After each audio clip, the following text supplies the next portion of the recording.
नमस्कार दोस्तों, आप लोगों का स्वागत है हमारे इस वीडियो में। आज की इस वीडियो में बिहार पुलिस में पूछे जाने वाली साइंस के अति महत्वपूर्ण प्रश्न को देखने वाले हैं और इसका कुछ जो पॉइंट होगा इसको भी देखने वाले हैं। तो चलिए वीडियो को शुरू करते हैं, जिसमें पहला प्रश्न है कि विटामिन की खोज किसने किया था। तो विटामिन की जो खोज किया गया था वो कैसिमिर फंकी के द्वारा विटामिन का खोज किया गया था। अगला प्रश्न है, निम्नलिखित में कौन सा युग्म सही सुमेलित नहीं है। तो इनमें से आप लोगों का जो विटामिन के है वह बाध्यपन वह सही नहीं है। बात करें विटामिन डी, तो विटामिन डी से सूखा रोग होता है, थायमिन के कारण बेरी होता है, नियासिन के कारण पेग लड़ा रोग होता है, लेकिन विटामिन के कारण वाध्यपन नहीं होता है। चलिए इसके बारे में कुछ टिप्पणियाँ देख लेते हैं। बात करें विटामिन 12 के बारे में, तो विटामिन 12 जो होती है वह रुधिर की कमी के कारण होता है। अगर विटामिन सी की कमी से कौन कौन से रोग होते हैं, तो मसूड़े फूलना, सीधर निकलना, जिसके कारण इसे अस्कर्वी रोग कहा जाता है। विटामिन डी के कारण सूखा रोग होता है जो कि रिकेट्स कहा जाता है। और विटामिन डी सुबह के सूर्य के प्रकाश में मिलता है। विटामिन ई जनन शक्ति का कम होना विटामिन ई के कारण होता है। विटामिन के जो था वह रुधिर का स्त्राव होना, ऐंठन, हीमोफिलिया आदि जैसी बीमारियां विटामिन के की कमी के कारण होता है। बात करें विटामिन ए का, तो विटामिन ए का रासायनिक नाम रेटिनॉल हो जाएंगे। विटामिन बी ओ का रासायनिक नाम थायमिन है। विटामिन बी 2 का रासायनिक नाम राइफ्लोविन हो जाएंगे। विटामिन बी 3 का रासायनिक नाम नियासिन हो जाएंगे। और विटामिन बी 11 का रासायनिक नाम फॉल्विक अम्ल हो जाएंगे। विटामिन बी 12 का रासायनिक नाम साइनोकाबालिम हो जाएंगे। और विटामिन सी का रासायनिक नाम अस्कॉर्बिक एसिड हो जाएंगे। विटामिन डी का रासायनिक नाम कैल्सीफेरॉल है। और विटामिन ई का रासायनिक नाम टेकोफेरॉल हो जाएंगे। अगर आप इस वीडियो का PDF लेना चाहते हैं तो आप हमारे इस वीडियो के नीचे एक कमेंट छोटा सा कीजिएगा और आपको वीडियो के लास्ट में बता दिया जाएगा कि आपको इस वीडियो का PDF कहां पर मिलेगा। चलिए बात करते हैं अगला प्रश्न के बारे में। तो अगला प्रश्न इसमें दिया गया है, विटामिन ई की कमी से क्या होता है। तो विटामिन ई की कमी से जो बाध्यपन होता है वह विटामिन ई की अगर आपके शरीर में कमी हो जाती है तो आपका जो बाध्यपन होना शुरू हो जाते हैं। अगला प्रश्न है, लौंग के तेल का निम्नलिखित में कौन सा एक प्रमुख है। तो लौंग का जो तेल होता है उसे यूजेनॉल कहा जाता है। और मसालों का राजा जो है वह लौंग को ही कहा जाता है। चलिए अगला प्रश्न देख लेते हैं कि वॉशिंग मशीन है या फिर जो मखाना बनाने वाले होते हैं, वॉशिंग मशीन एंड मखान मथने का कार्य सिद्धांत किस पर आधारित है। तो वह अपकेंद्रण के आधारित है। किस सिद्धांत पर कार्य है, तो अपकेंद्रण के सिद्धांत पर कार्य है। अगला प्रश्न है, सामान्य क्रियाशील महिला के लिए प्रोटीन की उपयुक्त है। तो सामान्य क्रियाशील महिला के लिए प्रोटीन की जो आवश्यकता होती है वह 46 ग्राम होती है। और बात करें जो प्रोटीन होती है, सोयाबीन में कितने प्रतिशत की मात्रा में प्रोटीन पाए जाते हैं। तो 42% जो है सोयाबीन में प्रोटीन की मात्रा पाई जाती है।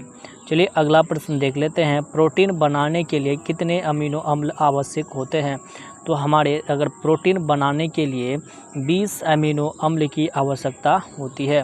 देखिए यहाँ पर कुछ पॉइंट दिया हुआ है कि बच्चों के शरीर में जब प्रोटीन की कमी होती है तो उनमें और क्वाशियोर जैसी बीमारियां उत्पन्न होने लग जाती है, जिसे कुपोषण नाम दिया जाता है। बात करें रॉकेट, तो रॉकेट जो है वह किस सिद्धांत पर कार्य करता है। तो रॉकेट जो है वह संवेग संरक्षण के सिद्धांत पर कार्य करता है। अगला प्रश्न है, दूध में कौन सा विटामिन नहीं पाया जाता है। तो दूध में कौन सा विटामिन पाया नहीं जाता है।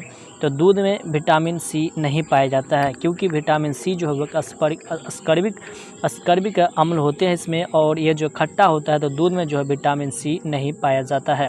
और बाकी जो है विटामिन ए और विटामिन डी और विटामिन ई दूध में पाए जाते हैं। दूध को जो है किस उपकरण के द्वारा मापा जाता है। तो लैक्टोमीटर के उपकरण के द्वारा मापा जाता है। और इसका जो दूध में जो मिठास आती है वह लैक्टोज के कारण दूध में मिठास आती है। चलिए अगला प्रश्न देख लेते हैं, इनमें से कौन सा संक्रमण रोधी विटामिन है, यानी कि इनमें से कौन सा विटामिन है जो संक्रमण के कारण फैल जाता है। तो विटामिन ए जो है वो संक्रमणिक हो जाएंगे। और चलिए अगला देख लेते हैं, दरबों के उछाल संबंधी नियम का प्रतिपादन किसने किया था। तो दरबों के उछाल संबंधी नियम का प्रतिपादन किसने किया था, तो आर्किमिडीज के द्वारा दरबों के उछाल प्रति नियम का प्रतिपादन किया गया था। अगला प्रश्न है कि निम्नलिखित में से को ध्वनि की चाल पर प्रभाव नहीं डालता है। तो ध्वनि की चाल पर जो है दाब प्रभाव नहीं डालता है। दाब के मात्रक को क्या कहा जाता है, तो दाब किसके द्वारा मापा जाता है, तो दाब जो है वह पास्कल के द्वारा दाब को मापा जाता है। चलिए अगला प्रश्न देख लेते हैं कि दूध का श्वेत रंग किसकी उपस्थिति के कारण होता है। तो दूध में जो श्वेत रंग होता है वह कैसीन के कारण दूध का श्वेत रंग होता है। और दूध में जो आपका हल्का पीलापन वह कैरोटीन के कारण होता है। और दूध में जो मिठास होती है वह लैक्टोज के कारण होते हैं। अगला प्रश्न है, सोयाबीन में कितना प्रतिशत प्रोटीन पाया जाता है। आप लोगों को हमने बताया पीछे कि सोयाबीन में जो है 42% नाइट्रोजन पाया जाता है। अगला प्रश्न है, प्लास्टर ऑफ पेरिस का रासायनिक नाम क्या है। तो प्लास्टर ऑफ पेरिस का रासायनिक नाम कैल्शियम सल्फेट हेमीहाइड्रेट होते हैं। इनका रासायनिक सूत्र क्या होते हैं, आप हमें कमेंट करके ज़रूर बताइए। चलिए देख लेते हैं यहाँ पर कुछ व्यापारिक नाम और कुछ जो पूछे जाने वाले इम्पोर्टेंट प्रश्न हैं इनको देख लेते हैं, जिसमें आप लोगों के लिए पहला दिया हुआ है कि साधारण नमक क्या है। साधारण नमक को क्या कहा जाता है। तो बात करें साधारण नमक को, तो साधारण जो नमक होते हैं, साधारण नमक का रासायनिक नाम सोडियम क्लोराइड होते हैं और इनका रासायनिक सूत्र NaCl होते हैं। अगला है खाने का सोडा, जिसे हम लोग बेकिंग सोडा भी कहते हैं। खाने का सोडा का रासायनिक नाम सोडियम बाइकार्बोनेट होते हैं और उनका रासायनिक सूत्र NaHCO3 होते हैं।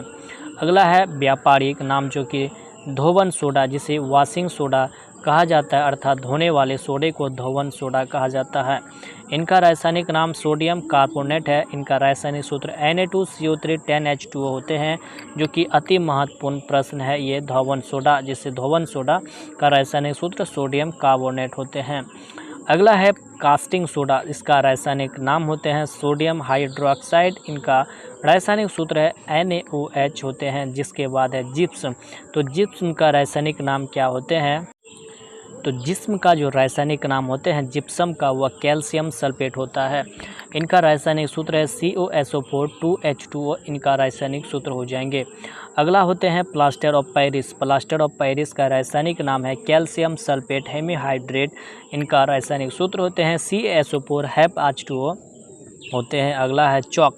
चौक हो गए, संगमरमर हो गए, ये सब जो है एक ही के आते हैं। तो चौक का रासायनिक नाम होते हैं कैल्शियम कार्बोनेट। इनका सूत्र होते हैं CaCO3। अगला होते हैं संगमरमर। संगमरमर का रासायनिक सूत्र है कैल्शियम कार्बोनेट, इसे CaCO3 कहा जाता है। इसके बाद है नौसादर। नौसादर का रासायनिक नाम है अमोनियम क्लोराइड। इनका रासायनिक सूत्र है NaHCl होते हैं। अगला है लाफिंग गैस, जिसे हंसने वाली गैस कहा जाते हैं नाइट्रेट ऑक्साइड। लाफिंग गैस का रासायनिक नाम नाइट्रेट ऑक्साइड होते हैं। इनका रासायनिक सूत्र N2O होते हैं। अगला प्रश्न देख लेते हैं कि प्रकाश में सबसे अधिक चमकदार तारा कौन सा है। तो प्रकाश में सबसे अधिक चमकदार जो तारा है वह साइरस हो जाएंगे। अगला है कंप्यूटर का आविष्कार किसने किया था। तो कंप्यूटर का जो आविष्कार किया गया था चार्ल्स बेबेज के द्वारा किया गया था।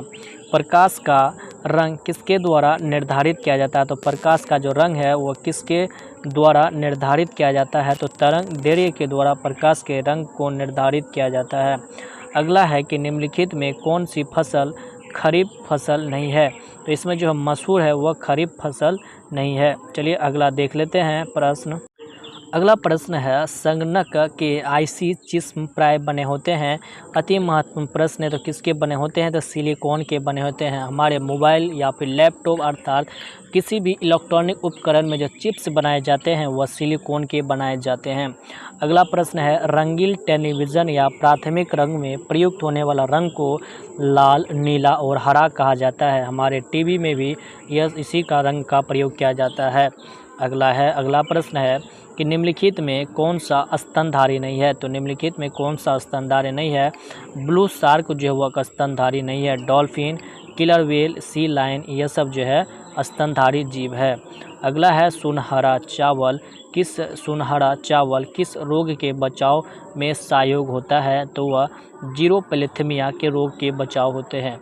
सुनहरा चावल जो है वह किस स्टेट के द्वारा जीआई टैग प्राप्त किया गया है, आप हमें कमेंट करके ज़रूर बताइएगा। अगला प्रश्न है मानव शरीर में विटामिन ए किस अंग में संचित होता है, तो हमारे शरीर में जो है विटामिन ए वह यकृत में जाकर जमा होते हैं। अगला प्रश्न है शरीर में ऊतक का निर्माण किस पोषक तत्व से होता है, तो हमारे शरीर में जो ऊतक का निर्माण होते हैं वह प्रोटीन के कारण ही होता है। अगर प्रोटीन की कमी हो जाती है शरीर में तो इसके कारण जो है कुपोषण जैसी बीमारियां उत्पन्न होने शुरू हो जाते हैं। अगला प्रश्न है कि दूध से मक्खन निकालने पर घनत्व पर क्या प्रभाव पड़ता है, तो अगर दूध से मक्खन निकालेंगे तो उनका घनत्व जो है क्या हो जाएंगे, उनका घनत्व बढ़ जाएगा। चलिए अगला प्रश्न देख लेते हैं। अगला प्रश्न है डॉक्टर हृदय रोगियों को सेब खाने की सलाह देता है क्योंकि इसमें मुख्य रूप से क्या पाया जाता है, तो दूध में मुख्य रूप से पोटेशियम पाया जाता है। क्या पाया जाता है, पोटेशियम पाया जाता है। सामान्य मानव शरीर का तापमान कितना होता है, तो सामान्य मानव शरीर का जो तापमान होता है अगर फ़ारेनहाइट की बात करें तो वह कितना होते हैं 98.6 डिग्री फ़ारेनहाइट होते हैं, और सेल्सियस में अगर बात करेंगे तो 38.6 सेल्सियस होते हैं फ़ारेनहाइट में। अगला प्रश्न है निम्नलिखित में से किसकी उपस्थिति के कारण दूध में मिठास आ जाती है, अर्थात जो दूध में किसकी उपस्थिति होती है जो दूध मीठा लगने लगते हैं, तो लैक्टोज के कारण, और लैक्टोमीटर दूध की शुद्धता को मापते हैं। अगला प्रश्न है अपनी स्वप्न को याद रखने के लिए हमारे शरीर में कौन सी विटामिन की ज़रूरी होती है। अगर हमारे सपनों को जो याद रखते हैं तो हमारे शरीर के किस विटामिन के कारण, तो वो हो जाएंगे फायरिडॉक्सिन के कारण हम अपने स्वप्न को याद रख पाते हैं। अगला प्रश्न है डायनोड में धारा की जो दिशा में किस दिशा में बहती है, तो वह एक ही दिशा में बहती है अगर डायनोड की बात करें तो। अगला प्रश्न है भारत के लिए अत्यंत उपयुक्त अपारंपरिक ऊर्जा स्रोत कौन सा हो जाएंगे, तो सौर ऊर्जा जो है भारत के लिए अत्यंत उपयुक्त ऊर्जा स्रोत है। अगला है कि धुआं के पार दिखने पर वस्तुएं हिलती दिखाई देने का कारण क्या होता है, तो प्रकाश का अपवर्तन। अगर किसी भी पानी के अंदर छड़ को डुबोते हैं तो छड़ जो होते हैं टेढ़ा दिखाई प्रतीत होता है। अगर धुएं के आर पार देखते हैं तो पार वाले सामान जो है हिलती हुई दिखाई पड़ते हैं, तो वह प्रकाश के अपवर्तन के कारण देखने प्रतीत होता है। किस विटामिन को हार्मोन भी कहा जाता है, तो विटामिन सी को हार्मोन भी कहा जाता है। विटामिन सी का रासायनिक नाम एस्कॉर्बिक अम्ल है, और प्रचुर मात्रा में विटामिन जो है वह आंवला में पाया जाता है। किस में पाया जाता है, आंवला में पाया जाता है। अगला प्रश्न है इनमें से क्या खाने से प्रति ग्राम अधिक ऊर्जा प्राप्त होती है, तो अगर बात करें अगर अत्यधिक ऊर्जा जो मिलती है सबसे अधिक तो वसा में ही मिलती है, सबसे अधिक ऊर्जा वसा में ही प्राप्त होती है। चलिए अगला प्रश्न देखते हैं। रासायनिक विज्ञान में प्रथम नोबेल पुरस्कार विजेता कौन है, अर्थात केमिस्ट्री में है प्रथम नोबेल पुरस्कार किसे दिया गया था, तो जोकोवस हेनरिकस को रसायन विज्ञान का प्रथम नोबेल पुरस्कार दिया गया था। अगला प्रश्न है लाफिंग गैस अर्थात लाफिंग गैस क्या है, तो लाफिंग गैस को जो है इसका रासायनिक नाम क्या है, तो लाफिंग गैस का रासायनिक नाम क्या है, तो उसे नाइट्रस ऑक्साइड कहा जाता है। लाफिंग गैस का रासायनिक नाम क्या है, तो रासायनिक नाम जो हो जाएंगे उनका नाइट्रेट ऑक्साइड को ही लाफिंग गैस कहा जाता है। अगला प्रश्न है विटामिन की कमी के कारण शरीर में कैल्शियम की कमी हो जाती है, तो शरीर में जो है विटामिन डी की कमी हो जाती है, और हमारे शरीर में कैल्शियम जो है सुबह के प्रकाश की किरण के द्वारा हमारे शरीर में विटामिन डी मिलते हैं। अगला है कि हाइड्रोफोबिया किस जानवर के काटने से होता है, तो हाइड्रोफोबिया जो है कुत्ता को काटने से होते हैं, और जो होते हैं इसे किस बीमारी के नाम से, तो जो हाइड्रोफोबिया हो जाती है, और इस बीमारी को रैबीज कहा जाता है। क्या कहा जाता है, इस बीमारी को रैबीज कहा जाता है। रैबीज की खोज किसने किए थे, आप हमें कमेंट में ज़रूर बताइए। अगला प्रश्न है पोलियो वैक्सीन की खोज किसने की थी, तो पोलियो वैक्सीन की जो खोज की गई थी वह जोनास साल के द्वारा। पोलियो वैक्सीन की खोज किसके द्वारा की गई थी, तो जोनास साल्के के द्वारा किया गया था। अगला प्रश्न है एथलीट फुट खाज खुजली दाद बीमारी होने वाले कारण जो होते हैं वो फफूंद के कारण ही हमारे शरीर में दाद खुजली जैसी बीमारियां उत्पन्न होती है। अगला प्रश्न है बर्ड फ्लू होने का क्या कारण है? तो हमारे शरीर में बर्ड फ्लू होने का कारण होते हैं H5N1 होते हैं। अगला प्रश्न है मृत्यु उपरांत शरीर की जांच अथवा पोस्टमार्टम को क्या कहा जाता है? तो ऑटोप्सी कहा जाता है। अगर हमारे शरीर के मृत्यु के उपरांत जो पोस्टमार्टम किया जाता है इस क्रिया को क्या कहा जाता है? तो ऑटोप्सी कहा जाता है। क्या कहा जाता है? ऑटोप्सी कहा जाता है। अगला प्रश्न है कि मिनी माता रोग किसके द्वारा पानी के प्रदूषण से फैलता है? तो पारद। अगर मिनी माता जो रोग होती है वो पानी में पारद प्रदूषक के फैलने से होता है। अगला प्रश्न है सूर्य की हानिकारक किरणों से आँखों की रक्षा के लिए धूप के चश्मे में प्रयुक्त कांच में किसका मिश्रण होता है? तो फॉरेस ऑक्साइड का मिश्रण किया जाता है हमारे आँख को धूप की किरणों से बचाने के लिए। अगला प्रश्न है रानीखेत रोग किससे संबंधित है? तो रानीखेत जो रोग होती है वो मुर्गियों में होती हैं, उसका एक प्रकार है। अगला प्रश्न है स्त्री की तुलना में पुरुष में वर्णधनता कॉलर या फिर ब्लाइंडनेस अधिक होता, उसका कारण होता है कि महिला में सिर्फ X क्रोमोसोम होती है और अगर पुरुष की बात करें तो उसमें X और Y दोनों क्रोमोसोम होती है, इसीलिए अधिक इसमें जो वर्णधनता होती है स्त्री की तुलना में। अगला प्रश्न है वायु प्रदूषकों का विश्वसनीय संकेतक क्या है? तो वायु प्रदूषकों का जो विश्वसनीय संकेतक है वह लाइकेंस और मॉस हो जाएंगे। अगला प्रश्न है दैनिक जीवन में उपयोग होने वाला प्राथमिक सेल को सूक्ष्म सेल कहा जाता है। क्या कहा जाता है? सूक्ष्म सेल कहा जाता है हमारे दैनिक जीवन में। अगला प्रश्न है एड्स के जांच के लिए कौन सा टेस्ट किया जाता है? तो वह जो है एलिसा या इम्पोर्टेंट क्वेश्चन है। एड्स के जांच के लिए कौन सा टेस्ट किया जाता है? तो एलिसा टेस्ट किया जाता है। अगला प्रश्न है जल में कैडमियम की अधिकता के कारण कौन सा रोग होता है? तो इटाई रोग होता है। अगर जल में कैडमियम की मात्रा अधिक हो जाते हैं तो हम लोग को जो इटाई जैसी बीमारियां होने शुरू हो जाती है। इसमें से कौन सा नकदी फसल है? इनमें से जो नकदी फसल क्या क्या हो जाएंगे? तो इसका राइट आंसर हो जाएगा गन्ना और कपास जो है नकदी फसल हो जाएंगे। अगला प्रश्न है गेहूं में रस्ट बीमारी होती है। तो गेहूं में जो रस्ट बीमारी वह किसके कारण होती है? तो कवक के कारण गेहूं में रस्ट बीमारी होती है, कवक के कारण।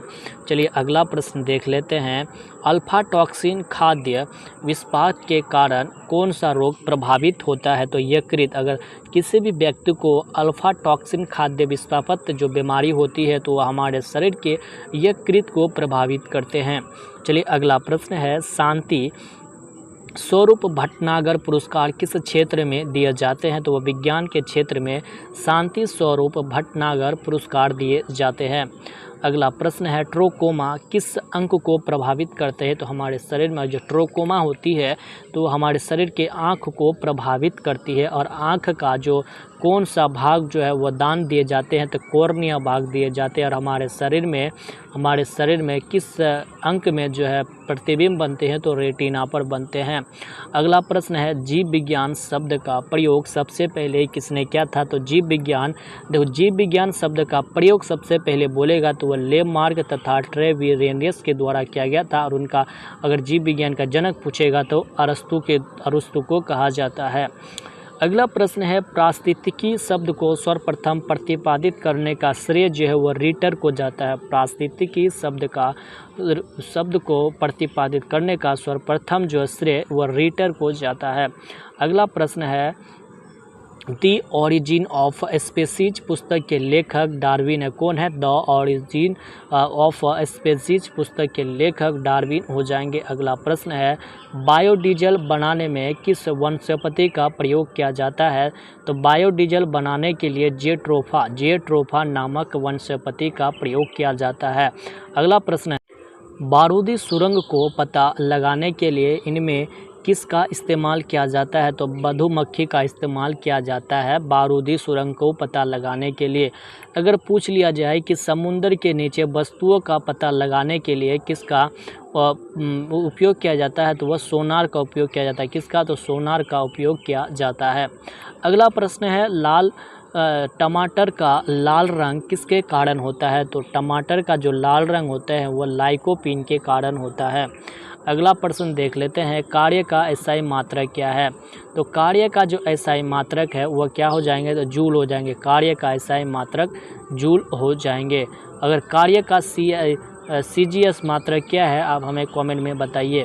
हाइड्रोजन बम जो है वो किसने विकसित किया था? तो हाइड्रोजन बम को किसके द्वारा विकसित किया गया था? एडवर्ड जेनर के द्वारा हाइड्रोजन बम को विकसित किया गया था। अगला प्रश्न है, प्रकाश छोटे छोटे कणों से मिलकर बना है, जिसे क्या कहा जाता है? तो प्रकाश जो है छोटे छोटे कणों से मिला होता है, इसको जो है प्रोटॉन कहा जाता है। क्या कहा जाता है? प्रोटॉन कहा जाता है। कॉफ़ी में क्या पाया जाता है? कॉफ़ी में क्या पाया जाता है? तो कॉफ़ी में कैफीन पाया जाता है। कैफीन अत्यधिक किस मिट्टी में उगाए जाते हैं? तो लेटेराइट मिट्टी में कॉफ़ी अत्यधिक उगाए जाते हैं। कॉफ़ी एंड चाय अत्यधिक लेटेराइट मिट्टी में उगाए जाते हैं। जार्विक सेवन क्या है? तो जार्विक सेवन क्या है? तो वह एक प्रकार का कृत्रिम हृदय है, जार्विक सेवन। अगला प्रश्न देख लेते हैं कि कार्बनिक पदार्थों में कौन सा एक प्रकृति में सर्वाधिक प्रचुर मात्रा में पाया जाता है? तो अगर बात करें कार्बनिक पदार्थों में एक प्राकृतिक में सर्वाधिक प्रचुर मात्रा में पाया जाता है, तो वह क्या हो जाएंगे? पता है, रेयान। क्या हो जाएंगे? रेयान हो जाएंगे इसका राइट आंसर। चलिए अगला प्रश्न, भारतीय सर्वेक्षण विभाग का मुख्यालय कहाँ पर स्थित है? तो वह देहरादून में स्थित है। भारतीय सर्वेक्षण विभाग का मुख्यालय देहरादून में स्थित है।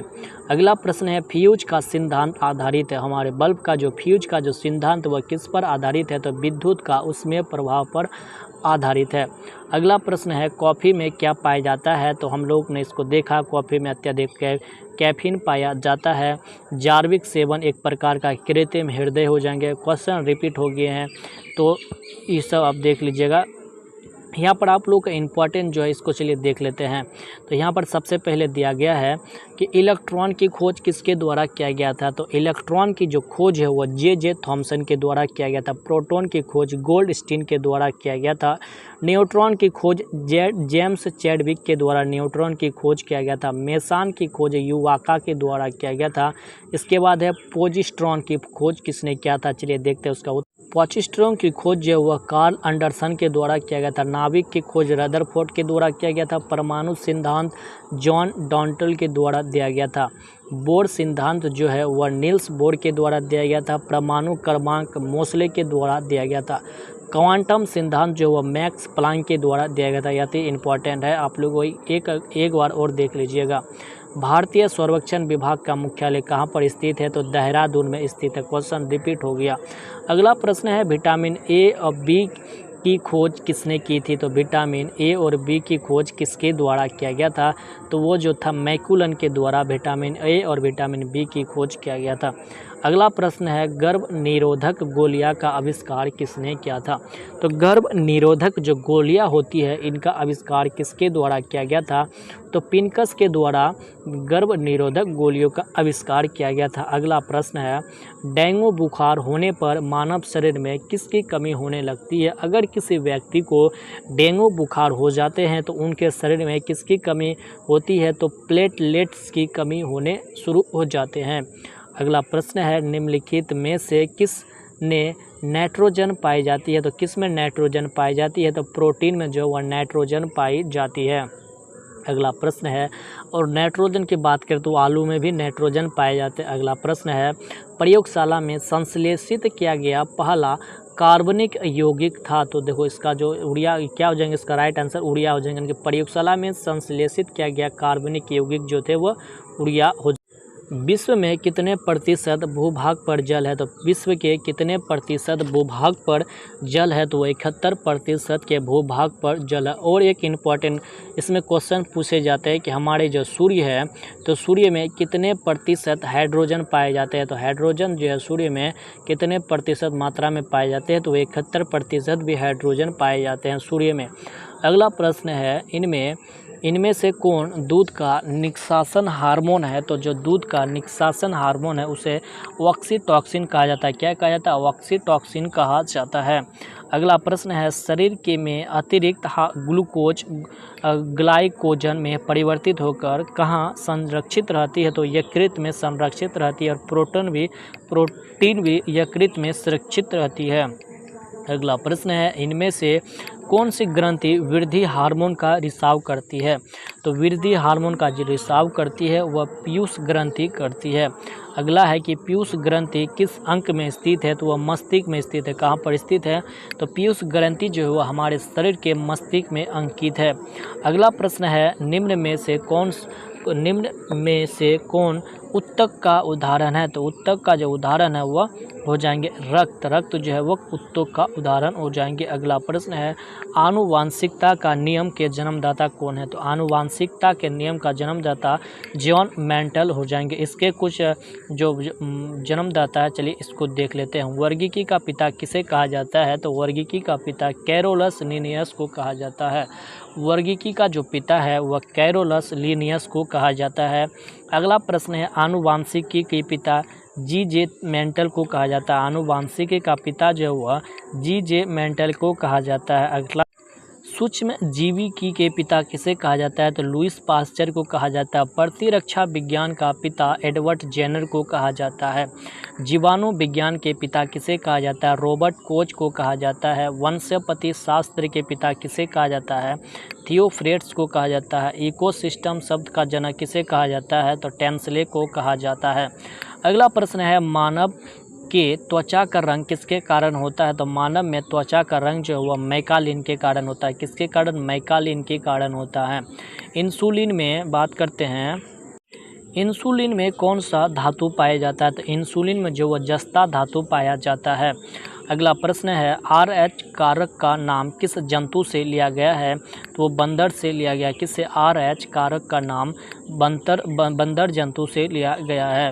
अगला प्रश्न है, सोनोग्राफी कब की जाती है? तो सोनोग्राफी जो है वह अंतरंग अंकों के चित्र लेना हो तब सोनोग्राफी का उपयोग किया जाता है। अगला प्रश्न है, मुर्रा या फिर मुर्रा किसकी नस्ल है? तो वह जो है भैंस की नस्ल हो जाएंगे।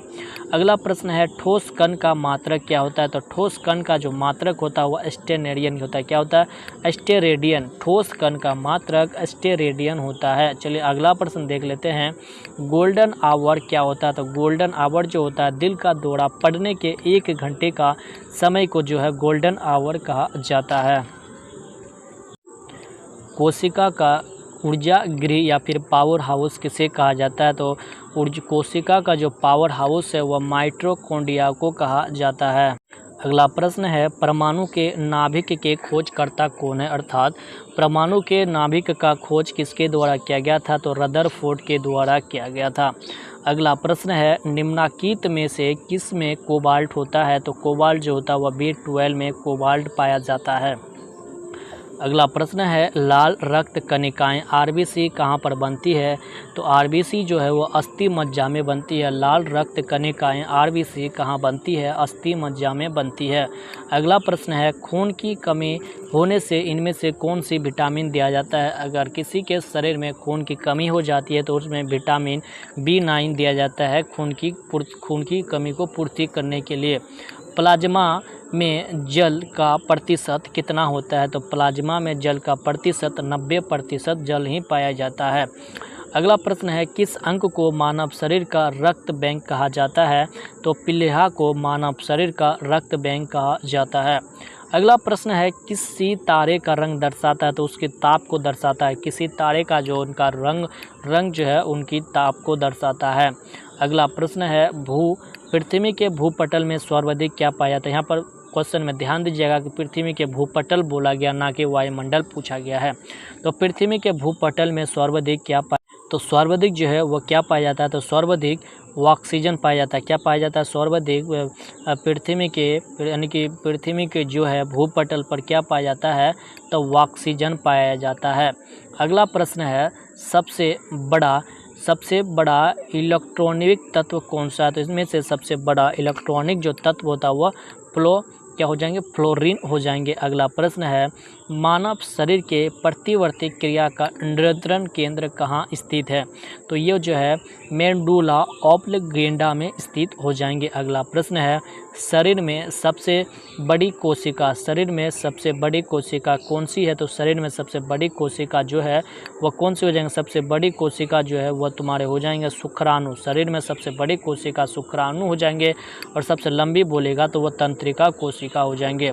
अगला प्रश्न है, एक दूरदृष्टि दोष से पीड़ित व्यक्ति को क्या होता है? तो एक दूरदृष्टि दोष से पीड़ित व्यक्ति को जो पास की वस्तुएं साफ साफ दिखाई नहीं दिया जाएगा। एक दूरदृष्टि दोष से पीड़ित व्यक्ति को जो है पास की वस्तुएं साफ साफ दिखाई नहीं दिया जाएगा। और उसके लिए कौन सा लेंस का उपयोग किया जाएगा? तो किसी व्यक्ति को अगर दूरदृष्टि दोष हो जाता है तो उसे उत्पल लेंस का प्रयोग किया जाएगा। अगला प्रश्न है, सेकेंड लोलक का आवर्तकाल कितना होता है? तो वह 2 सेकेंड का होता है। सेकेंड लोलक का आवर्तकाल 2 सेकेंड का होता है। चलिए अगला देख लेते हैं, तारों की ऊर्जा का स्रोत कौन सा है? तो वह अनियंत्रित नाभिकीय संगलन हो जाएंगे। अगला प्रश्न है, वोल्ट मीटर हमेशा विद्युत परिपथ के क्रम में लगाया जाता है। तो वह जो है समांतर के क्रम में लगाया जाता है। अगला प्रश्न है, 2 ग्रहों जिनके उपग्रह नहीं है, 2 ग्रह जिनके कोई उपग्रह नहीं है तो उसका राइट आंसर क्या हो जाएगा? तो उसका राइट आंसर हो जाएंगे ऑप्शन नंबर बी, यानी कि 2 जिनके कोई भी उपग्रह नहीं है तो बुध और शुक्र के कोई भी उपग्रह नहीं है। दोस्तों अगर वीडियो आप लोगों को अच्छा लगा होगा तो वीडियो के लिए एक लाइक ज़रूर कीजिएगा और हमारे चैनल को सब्सक्राइब ज़रूर कीजिएगा इसी तरह के बिहार पुलिस की तैयारी के लिए। तो दोस्तों ये वीडियो लंबी हो रही थी, इसलिए हमने वीडियो को छोटा कर दिया। अगर इसका दूसरा पार्ट और देखना चाहते हैं तो आप हमें कमेंट ज़रूर कीजिएगा। इसके लिए नेक्स्ट पार्ट भी जल्द बनाएंगे। धन्यवाद।